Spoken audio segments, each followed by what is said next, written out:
Early on December 16, 1944, three German armies of more than 200,000 men launch a surprise counterattack on the thinly held Allied line in the Ardennes forest.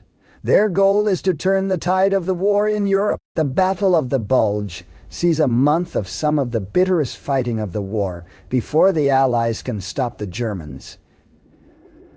But could the outcome have been different? In the second half of 1944, Nazi Germany's overall strategic and military situation has seriously worsened after the Allied landings in Normandy and the Soviet summer offensive. The liberation of so many occupied territories also means that German war industry has lost valuable resources. Reich Minister for Armament and Munition Albert Speer calculates in September 1944 that Germany only has enough resources for one more year of war. In the face of this catastrophic situation, a group of officers try to assassinate Adolf Hitler on July 20, 1944, but he narrowly escapes. Hitler decides that in order to regain domestic control and the military initiative at the front, he has to launch a successful counterattack in the West. Meanwhile, the Western Allies are troubled by logistical problems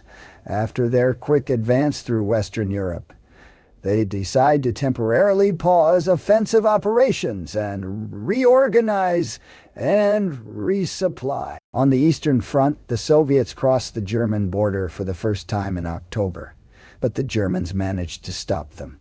Now they're preparing a winter offensive to break through the German defenses in Poland. In Germany, radical measures and maximum mobilization of the population as part of the Total War program enable the Nazi regime to build up its last new reserves in autumn. This is a last-ditch effort, but even so, German factories produce more tanks and guns in 1944 than ever before, in spite of Allied bombing.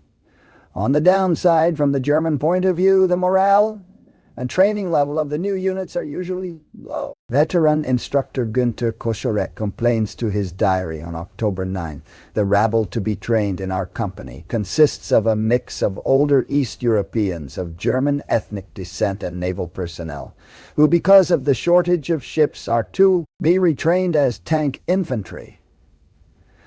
Manpower shortages mean the new German divisions have a low combat strength, whereas the U.S. division has more than 13,000 men.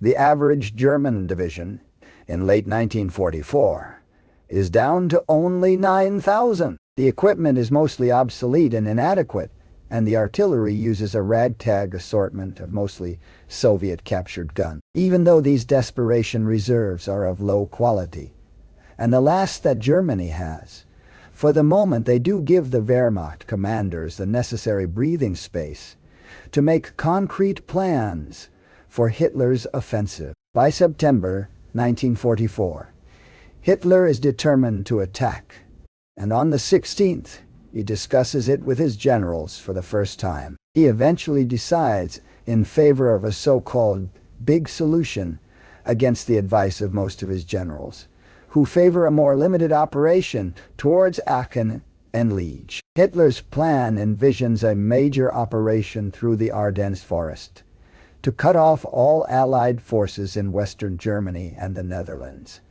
and capture the important port city of Antwerp. The German planners choose the Ardennes not only because few American troops are stationed there, but also because the Wehrmacht has already managed to surprise the French with a successful breakthrough there back in 1940. Phase 1 of the operation is the crossing of the Meuse River, followed by a strike towards the north leading to the capture of Antwerp. It's telling that the plans for the Phase 2 of the attack remain very vague, and there are no plans whatsoever for the time after the German unit seize the city. Hitler hopes that the offensive will break Allied morale and allow Germany to conclude a compromise peace with the British and Americans, after which all German forces can then be redeployed to the east. Most of his generals are skeptical about the operation. Gerd von Rundstedt writes of his doubts after the war. "If we had reached the Meuse, we should have got down on our knees and thanked God, let alone try to reach Antwerp, because the plan is made in a hurry German Chief of Staff Alfred Jodl has no time to provide a proper analysis of American forces in the area, leading to a severe underestimation of enemy strength. And although many of the German units only have enough fuel for 30 or 40 kilometers, Jodl expects his armored spearheads to almost 200 kilometers to the Meuse in a single day. This means they absolutely must capture Allied supply depots for the plan to have any chance. Another important factor in the German considerations is the weather. The success of the operation depends on bad weather, which would stop the Allies from using their crushing superiority in air power. 3 German armies take part in the attack. Sepp Dietrich's 6th SS Panzerarmee is the strongest, with all the remaining SS Panzer divisions, 500 tanks and more than 1,000 guns. It is to cross the Meuse and take Antwerp. Hassel von Manteuffel commands the 5th Panzer Army with 400 tanks, and he has orders to establish a front line around Brussels. Finally, Erich Brandenberger's 7th Army will take on the southern sector. His army is by far the weakest of the 3, being mostly unmotorized and without any tanks. Its task is to advance into Luxembourg and southern Belgium and set up defenses to prepare for the expected counterattack from George Patton's 3rd U.S. Army. The weakness of the 7th Army is a flaw in the plan because it means that the left flank of the entire operation is vulnerable from the very start. A defeat here runs the risk of undoing all the potential successes further north. German commanders know this, but they don't have the necessary reserves to alleviate the risk. In total, the Wehrmacht assembles more than 200,000 men in 29 divisions, 9 of which are panzer divisions. But even the Wehrmacht's own internal assessments admit that most of these divisions have a low combat readiness. Opposing the German strike force are the U.S. 1st Army's 5th Corps under Leonard Girard and the U.S. 3rd Army's 8th Corps under Troy Middleton. Allied forces in the region are facing problems of their own. To strengthen their attack against the Ruhr River dams by 1st Army and the 3rd Army's planned strike towards the Saar region, General Omar Bradley has stretched us forces in the Ardennes sector extremely thinly. Another issue is that the troops in the Ardennes include many cavalry groups, light and flexible formations, ideally suited to pursue a fleeing enemy, but less capable in static defense or battles in forests. The U.S. Army has not yet adequately converted its order of battle from the quick summer advances. The more static situation set in during the fall. All in all, roughly 80,000 American soldiers are in the Ardennes sector. So, 3 German armies are ready to fall upon 2 unsuspecting American corps, and when the weather forecast calls for bad weather, the Germans put their plan into motion. The Germans deploy their troops in great secrecy in November and early December, moving men and supplies at night. There are no cooking fires or movement during the daylight hours. German reconnaissance airplanes fly at low altitude over the deployment area at night to check progress and detect forbidden lights, but also to drown out the noise of vehicle engines. Even though the Allied reconnaissance detects some signs of a German buildup, these are either not transmitted in time or not taken seriously, leaving us forces unprepared. The deployment phase brings yet more problems for the Germans. For fear of discovery, much of the material is unloaded too far away. The fact that Hitler and his generals take security concerns more seriously than logistical needs leads to unnecessary supply difficulty. When the offensive begins, the Germans only have around 15,000 tons of artillery ammunition, even though they need 12,000 to 100 per day. So the operation will run short after just 10 days. There are also problems with a lack of motorization. 17-year-old gunner Emil Free, part of a rocket launcher battery, later recalls, It often happened that one truck towed 3 launchers. Sometimes the VW Kübelwagen used by the unit commander was also hitched on behind. The whole train then looked more like a circus than a dangerous military unit.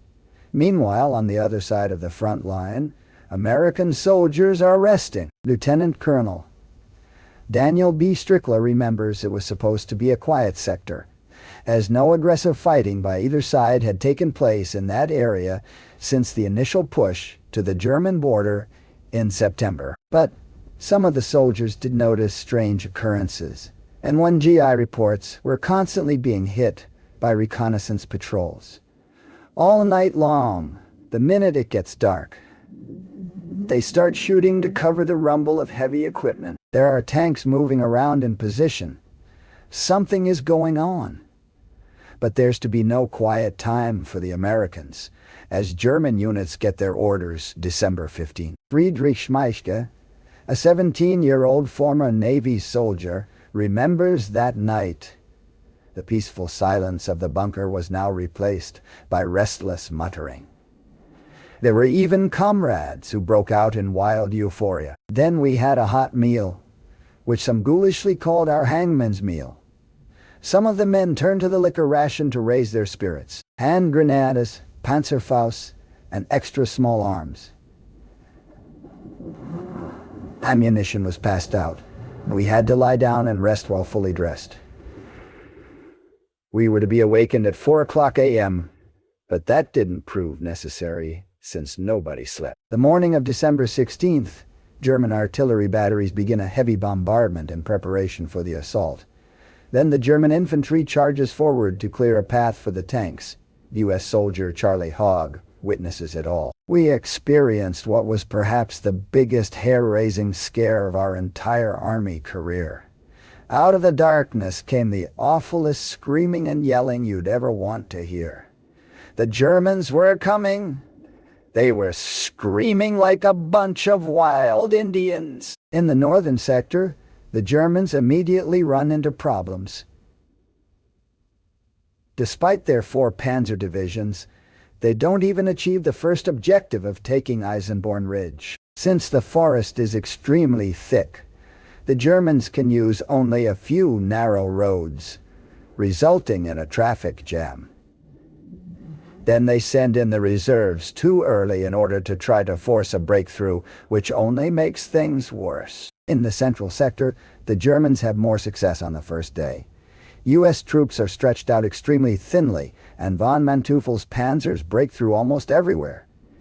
In the southern sector, the first day brings mixed results. 7th Army spearheads attack across the Uar and Sauer rivers in assault boats, suffering only light casualties. But due to a lack of bridging equipment and precise U.S. artillery fire, most of the 7th Army remains stuck on the eastern banks of the rivers. As the fighting on the first day finally ends, a GI describes the aftermath in a letter home. Everywhere there's a tangle of shell-shot tree trunks and a litter of prolonged fighting at close quarters. Bits of broken rifles, bayonets, shattered helmets, unexploded hand grenades, fragments of shell, displaced sandbags, broken stretchers, boots and gloves, not quite empty, and shreds of uniform and equipment. At the end of December 16th, Allied headquarters still thinks that the attack is a limited operation. The scale becomes apparent the next day, though, when the Wehrmacht launches 2 special operations. The first is Operation Stoesser, an airborne operation to secure important road junctions and bridges ahead of the main advance. But it suffers from insufficient coordination with the ground forces and little preparation time.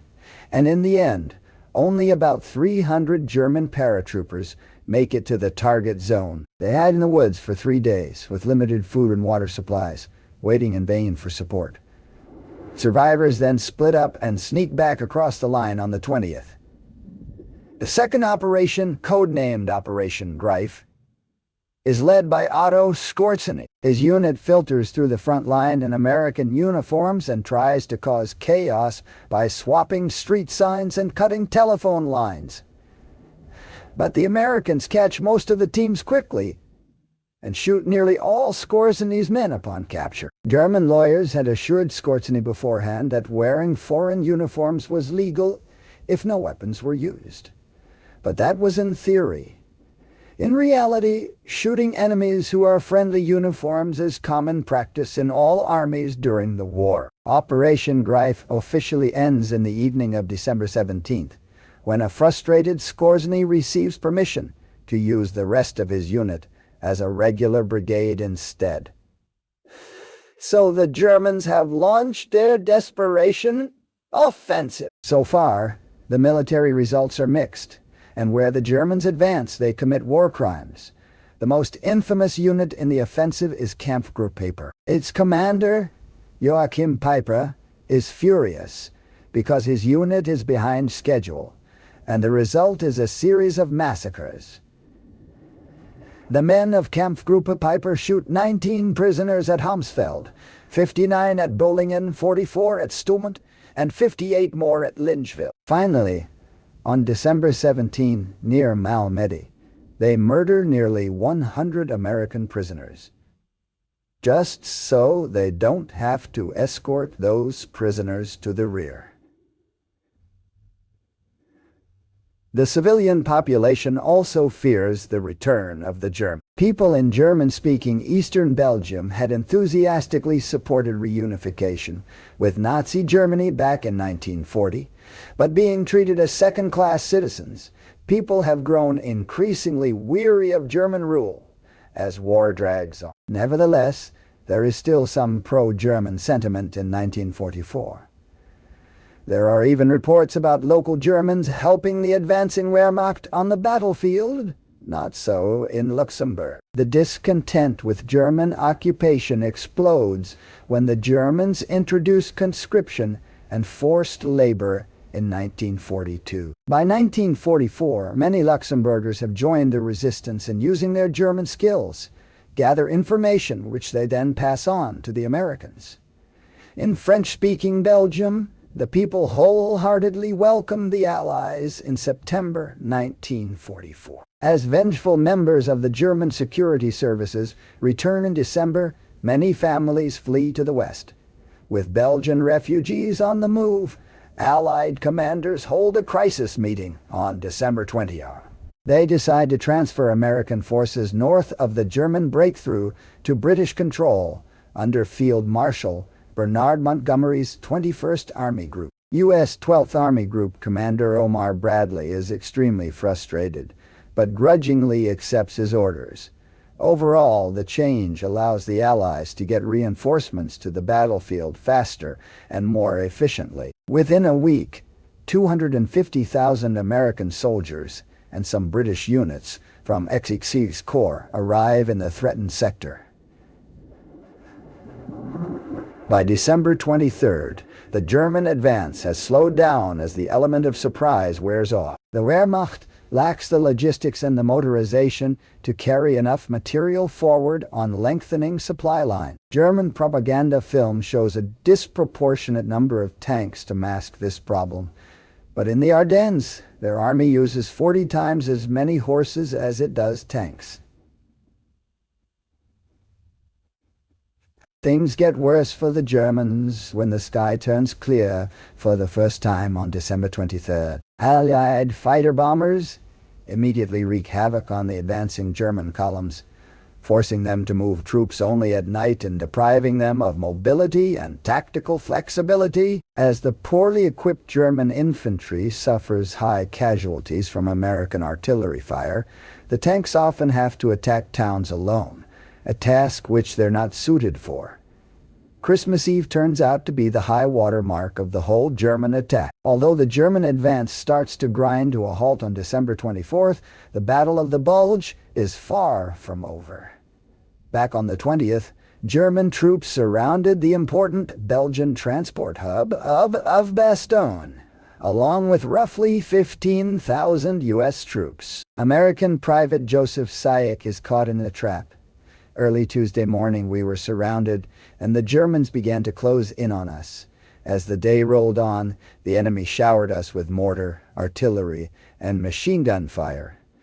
Men were going mad. There was no organization, there was nowhere to go. We were all scared. The Germans planned to take the town in a quick surprise attack. But this fails, since US Command also realizes its strategic importance, and they immediately activate the 101st Airborne Division, evidence of US tactical flexibility. The orders go out on December 17th, and within 2 days more than 3,000 trucks bring 12,000 US troops and supplies to Bastogne. The Germans' first probing attacks on the town fail, so they make the fateful decision to split up. While 2 panzer divisions continue their advance to the west, the 26th Volksgrenadier Division stays behind to continue the siege. Panzerlehr Commander Fritz Bayerlein regrets this move after the war. It was one of the greatest mistakes at Bastogne on failure of the coup was not immediately captured by a concentrated attack of all our forces. If this had been done, it would have certainly fallen. Because the Germans don't have enough artillery ammunition to destroy the US defenders, the Germans decide to try a bluff on December 22. They demand that the encircled US forces surrender.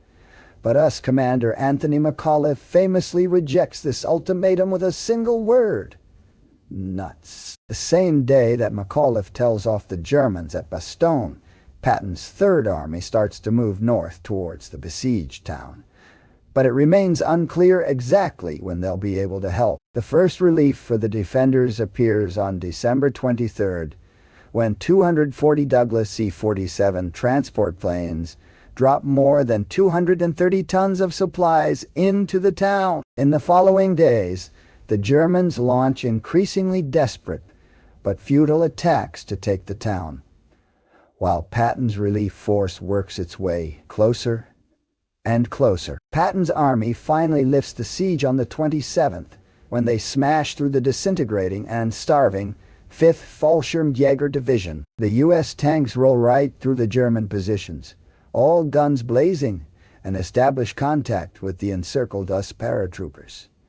The Wehrmacht launches counterattacks against the small relief corridor, but they fail. 3rd US Army pushes on past Bastogne and links up with 1st Army forces coming from the north at Houffalize on January 16th, marking the end of the battle for Bastogne. 20,000 Americans, including 4,500 from the 101st Airborne alone, and 25,000 Germans, die in a battle fought for a town with a peacetime population of just 4,000 people at the junction of 7 roads. But of course, the Battle of the Bulge extends far beyond the dramatic siege at Bastogne. With strategic initiative, back with the Allies, the Americans strike back to regain their lost positions. And they have a lot of firepower. Artillery and fighter bombers systematically bomb German-held villages to the ground. Before combined arms US forces clear them of any resistance, German morale starts to crumble under the relentless pounding. Those who continue to fight are increasingly desperate, sometimes forcing civilians or prisoners to help them dig trenches or prepare defenses. In the midst of the fighting on January 1st, 1945, U.S. forces commit a war crime after storming the heavily defended hamlet.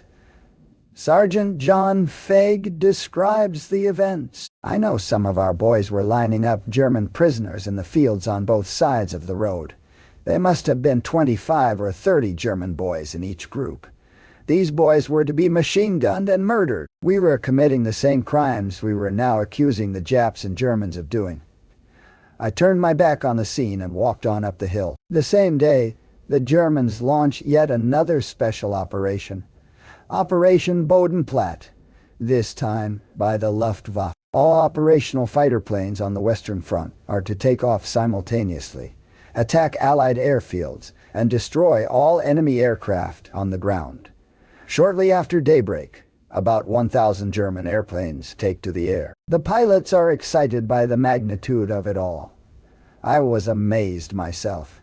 The sky was full of machines. The civilians stood there frozen.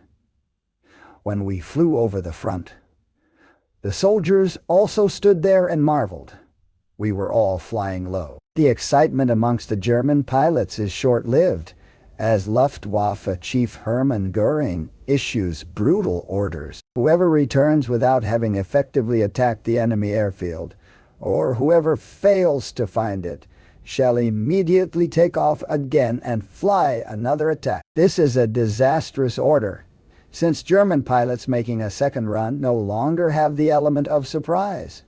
Another problem is coordination with ground forces, which results in a number of friendly fire incidents. Fuel shortages made worse by long approach distances also hampered the success of the operation. In total, the Germans lose more than 300 aircraft. The Allies lose 260 planes, but they can replace their losses quickly, while the Germans cannot replace theirs at all.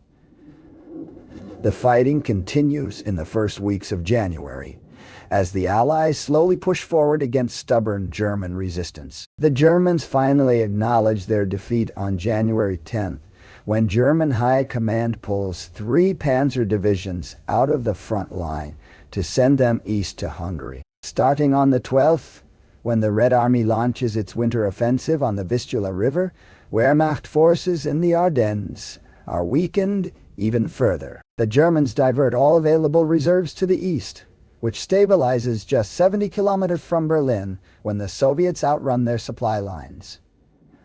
From now on, the remaining German forces in the Bulge are reduced to rearguard actions alone. On January 28, the U.S. Army officially declares the Battle of the Bulge to be over. The Ardennes campaign cost the Americans about 8,600 dead, 21,000 missing, and 47,000 wounded, plus 20,000 cases of non-battle casualties, like frostbite and trench foot. The Germans lose about 15,500 men killed, 27,500 missing or captured, and 42,000 wounded, more than 2,500 Belgian and 500